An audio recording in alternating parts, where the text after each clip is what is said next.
Hello అండి, ఈరోజు లంచ్లోకి హెల్దీ అండ్ టేస్టీ పర్వల్ కర్రీ చేశాను. చాలా బాగుంటుంది, హెల్త్కి కూడా చాలా మంచిది. సో రోటీలోకి అయితే చాలా బాగుంటుంది. ఎలా ఫ్రై చేసుకోవాలో ఒకసారి చూసేయండి.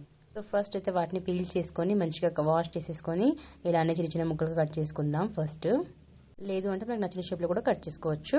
సో నెక్స్ట్ అయితే కడాయి పెట్టేసుకొని పోపు దినుసులన్నీ వేసేసుకున్న తర్వాత ఒక పెద్ద సైజు ఉల్లిపాయ అయితే కట్ చేసి వేసేసుకుంటున్నాను. అండ్ దాంట్లో ఒక 4 మిర్చి కూడా వేసేసుకున్నాను. పచ్చిమిర్చి కూడా యాడ్ చేసుకొని బాగా వేయించుకోవాలి. కొంచెం వేగిన తర్వాత కొంచెం అల్లం వెల్లుల్లి పేస్ట్, కొంచెం పసుపు కూడా యాడ్ చేసుకోవాలి. సో ఈ కర్రీని ఇలా నార్మల్గా కూడా చేసుకోవచ్చు, లేదంటే మనం పల్లి పొడి, నువ్వుల పొడి కూడా యాడ్ చేసుకొని చేసుకోవచ్చు. చాలా బాగుంటుంది అలా కూడా.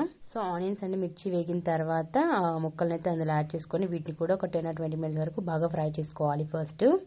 సో ఇలా ఫ్రై అయిపోయిన తర్వాత ఒక 4 టమాటోస్ అయితే చిన్న చిన్నగా కట్ చేసుకొని వేసుకుంటాను. దాని మీద సాల్ట్ వేసి అలాగే మూత పెట్టుకుంటే తొందరగా మగ్గిపోతుంది అనమాట.